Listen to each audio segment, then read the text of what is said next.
You know why I really love Nick Hood as a minister? I watched his father do it, and he took over for the church, and he was one of us, but he really turned out to be a great minister.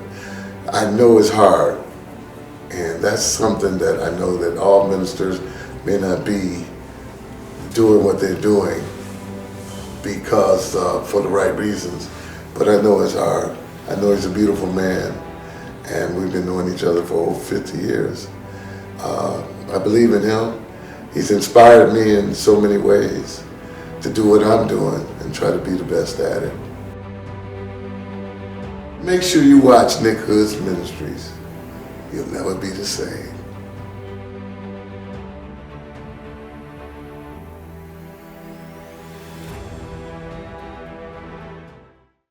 Welcome to Nicholas Hood III Ministries, a ministry of hope, spiritual inspiration, personal power guided by Christian love. May the power of God's Holy Spirit fall upon you as you sit back and enjoy today's program. I introduce you now to Pastor Nicholas Hood III. Today I want to talk about the desert and the desert blossoming. That's a concept we hear about in Isaiah 35. He said, "The wilderness and the dry places shall be glad, and the desert shall blossom. Like a crocus, it shall blossom." I don't know about you, but I've been in a few deserts. I've been in the desert in Israel. They call it the Negev. And that's a dry and a desolate place. I've also been in a desert coming out of Egypt in the Red Sea. Right by the Red Sea, on the other side of the highway, there's a desert. And as far as you can see is nothing but sand. And when I looked at that, all I could imagine was Moses and the people of Israel wandering around. In New Mexico, here in America, there's a desert. It's a dry and a desolate place. And you can go to some other dry and desolate places. They're technically not deserts, but they seem like deserts to me. If you ride up into the Yellowstone, National Park from the Montana side, from Billings, Montana, you're in a mountain, but there's no vegetation up there.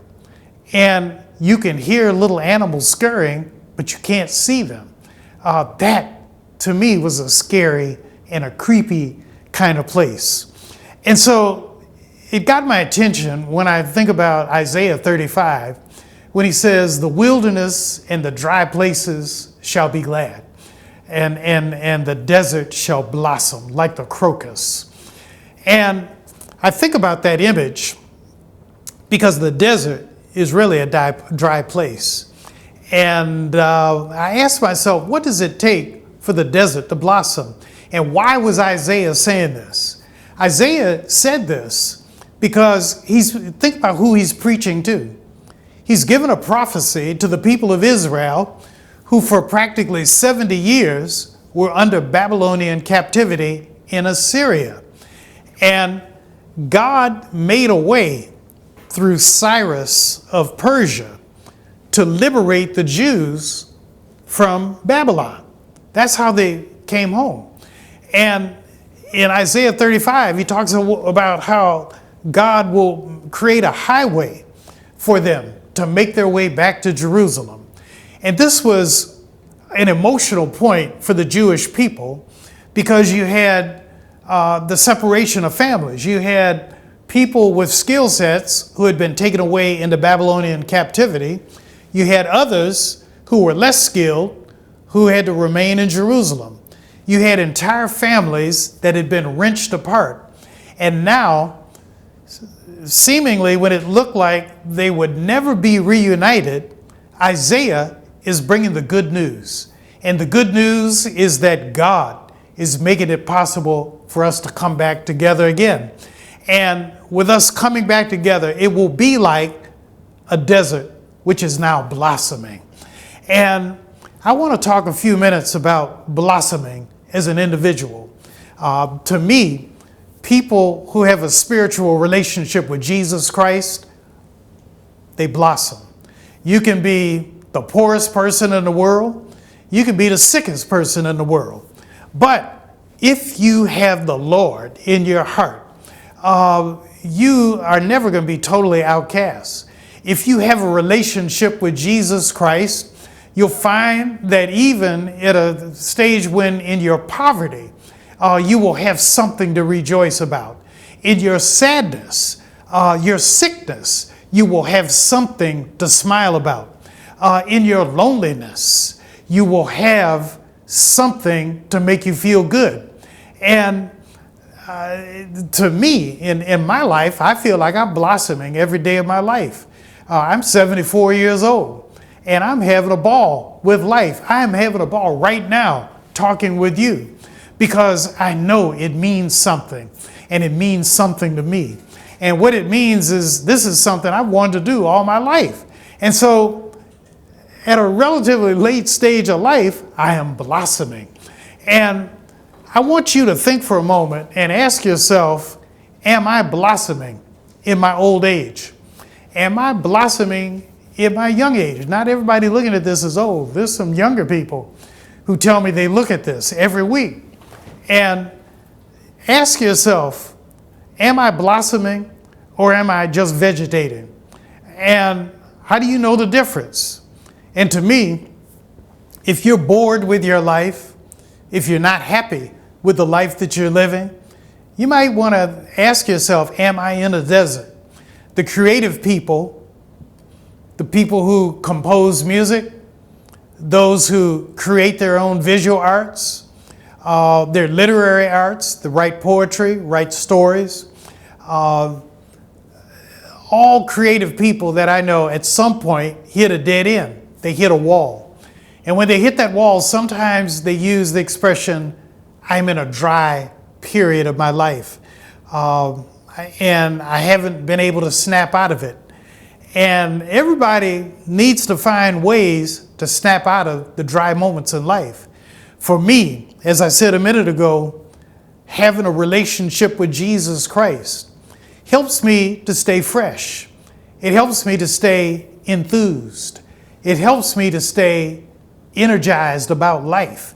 And even if I don't have much to eat, even if I don't have a lot that's particularly exciting, as long as I draw on my faith, I find that life is always fresh. It's always new. I sat down with a lady the other day who's 102 years old, and she was just overjoyed to see me. And why did I see her? I saw her because I made a promise to her. She stopped by the church. She had a guy drive her, and they wanted to see me. She asked me for advice about a lawyer. And I told her, a probate lawyer, I said, I'll find you one. We've got one in the church. He's sick. I said, but he's got a partner. I'll get her number, and I will personally bring it to you. And not only am I going to bring you the lawyer's number, I'm going to bring you my number. And I'm going to put it in large print so you can see it. And I had the most delightful time with the lady. And she was saying, I never thought you would come this soon to see me. And I didn't have the heart to tell her that by coming to see her, it was actually making me feel better.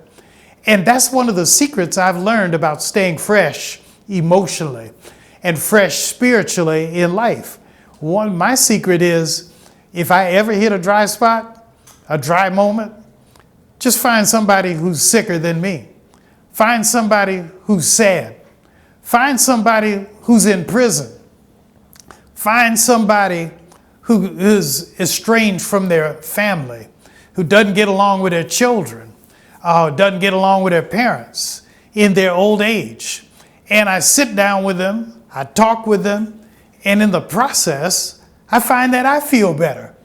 And I've learned that along the way.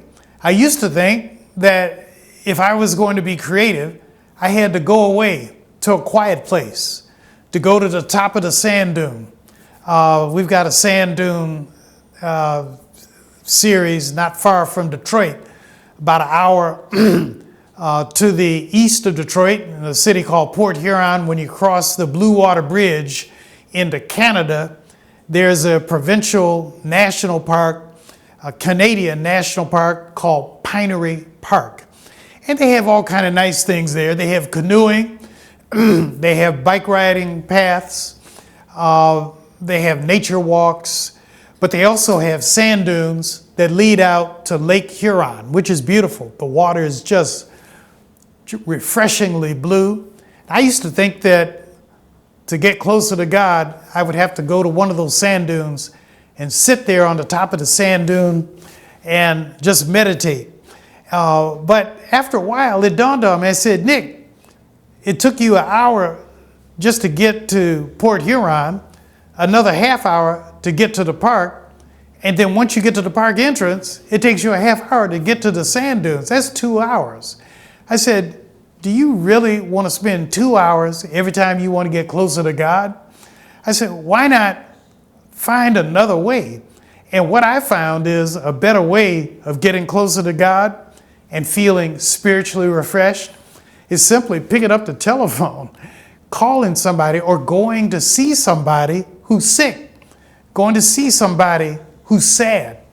Go to a homeless shelter and feed people.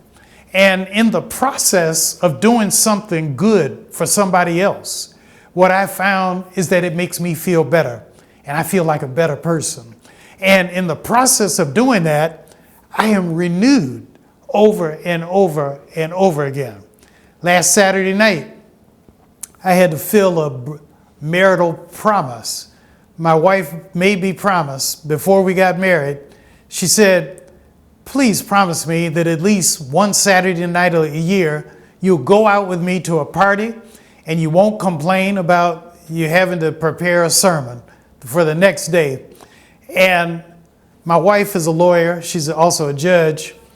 But in Detroit, they have a big party that the lawyers throw, the African-American lawyers, called the Barrister's Ball. And last Saturday night, I went to the Barrister's Ball with my wife, and I was prepared for the sermon. And so I just patiently stood by her, greeted her friends, her colleagues, and I didn't complain because I kept remembering. I said, now, Nick, you promised 50 years ago that you weren't going to complain about preparing a sermon. I said, just grin and bear it. But the music was playing. It got good. And I started thinking about it. I said, I like this. And in the most interesting set of ways, it actually relaxed me. And I was thinking about my sermon through the whole party. And I think I did pretty well that following Sunday, that next day. The point that I'm making is that sometimes if you want to if you're in a dry space, if you're in a rut, you want to get out of that rut, you got to do something different. Take your life to another level. And the best way to do that is just go back to the teachings of Jesus. Love your neighbor as you love yourself. When I was thirsty, you gave me something to drink. When I was hungry, you gave me something to eat. When I was in prison and I was sick, you came to visit me. Because as you have done unto the least of these, your brothers and sisters, you've also done unto me. And guess what? As you do for Christ, the Lord gives more back to you. So that's my little word for today. I'm going to come back in a minute talking with Dr. Crystal Woods-Ollier, a noted psychologist from Detroit, and she's going to have some tips on how to emotionally get yourself out of a spiritual and an emotional rut. We'll be right back. You know why I really love Nick Hood as a minister? I watched his father do it, and he took over for the church, and he was one of us, but he really turned out to be a great minister.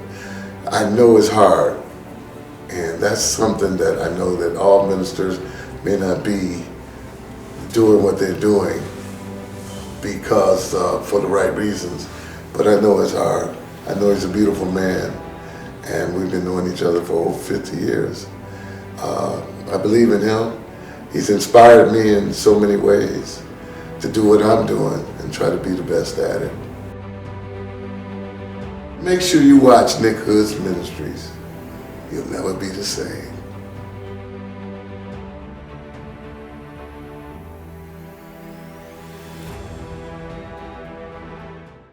Thanks so much for sticking with us today. Today I've been talking about the desert shall blossom from Isaiah 35. I have a special guest in Dr. Crystal Woods-Ollier, who's a psychologist, and I want to get her take on this. Dr. Woods, Ollier, I've been talking about this text from Isaiah where the people of Israel were just in a bombshell. They've been in Babylonian captivity for 70 years, and Isaiah is giving prophecy that they shall return to Jerusalem. And some of the people didn't know what to make of it. It was almost too good to be true. And he is telling them, in a sense, you're like a desert, and now this is your season. The desert is going to blossom for you. And some of the old text says it's like the rose, or the crocus. And I'm just curious, from a psychological standpoint, what do you see in this text? I see what many of us could be going through right now, or maybe have in the past, this idea of a dry season, whether that's like a period of stagnation, time of feeling empty, maybe feeling burnt out, stressed, and that can be a normal part of the human existence. It's tough to go through, but it's something that I think all of us will find ourselves in at some point or another. It doesn't necessarily have to mean that we are disconnected from God, and that it could just be a sign that something needs to shift here. Some way in how I'm approaching my life thus far or right now is not getting me the quality of life that I really want. So perhaps somebody looking at today's program is sitting on their couch at home and they're all alone. Maybe they're a widow. And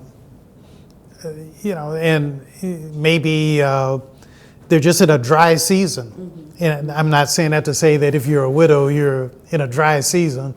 But what I mean is, that maybe they're just at a stage of life where life isn't fun anymore.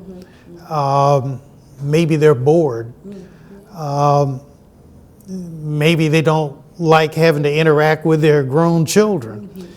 And so what kind of techniques would you suggest that a person consider doing if that's the situation that they're in? One of the things I would consider is trying to think through what the root cause of this might be. So is it that you do not feel fulfilled by the social relationships that you have in your life, whether that's with your family? Is it that you are grieving a recent loss? Is it that you have too much on your plate? Is it that you have too little on your plate? So kind of trying to understand why you're feeling this and what are you feeling and why are you feeling this now? And so it could be a sign that that specific thing needs to change. So emotions, even the negative ones, can give us really valuable information. They can be a bit of the canary in the coal mine to tell us, hey, something is off here. And so when emotions are operating at their best, they are motivating. They could be motivating us to action, motivating us to change, a sign that the way I am living my life right now is not giving me what I want. And so that can motivate me to try to create the life that I actually want for myself. So that can be actually a positive. It can be. It's all data. It's all information. So ideally, we want to become experts on ourselves. So one of the ways to kind of maybe even start out that type of reflection as you're trying to think like, what is the root cause of this?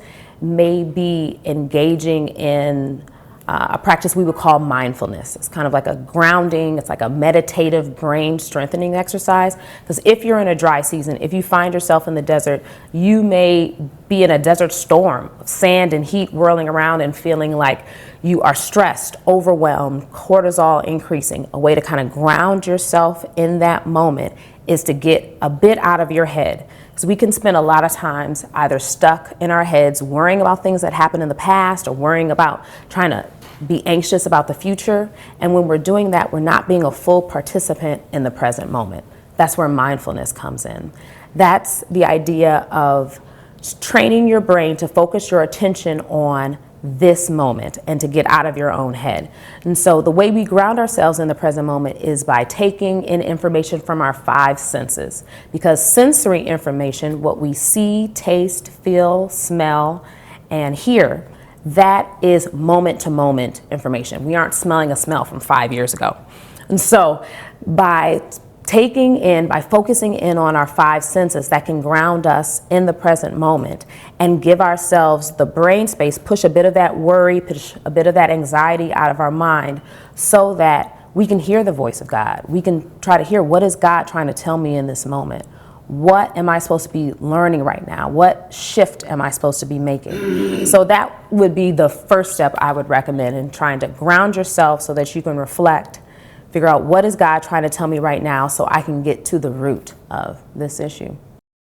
One of the things I mentioned in the first segment is that for me personally, if I am in a dry season, if I'm at a point in my life where I really don't know if I'm going or coming, really don't know if there's something in particular that I want to do, sometimes I just go back to the basics and I'll go visit sick people,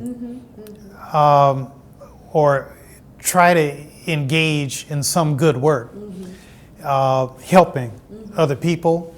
And one of the things I found is that in the process of helping others, talking with other people, trying to encourage somebody else, with no thought of receiving anything for myself, other than the internal pleasure of knowing that I have maybe lifted a load for somebody else, I actually feel better. And I don't know, how that rates with, what you're talking about. But I think that, at least for me, that's one of the techniques that I use to get out of a dry season. I think that's an excellent technique, and you bring up an amazing point, which is too many of us, when we get in those dry seasons, we may have the tendency to lean back, to kind of deactivate and maybe pull back from the things that we really enjoyed and that bring us fulfillment, when that's really a time where we should lean in even more. And it sounds like that you're an expert enough on yourself to know that serving others is something that fills your cup. Is something that helps you to feel fulfilled. And so knowing that about yourself is extremely important. We each have to figure out what those things are for us. And I would say even make a list of them. Make a list of 10 activities that would help, that you find help to improve your mood. Because sometimes when we're in the dry season, it's hard to think back to like, oh, what did I used to do? What do I enjoy? But if you can go back to that written list and start with number 1, hopefully these are easily accessible things. And so that would mean we'd have to not have necessarily on the list taking a trip to Turks and Caicos, but something maybe like going for an outdoor walk or listening to music, or as you said, serving, which makes perfect sense for the profession that you went into. That it makes sense that that's something that naturally just feels good and right to you and helps you to feel fulfilled.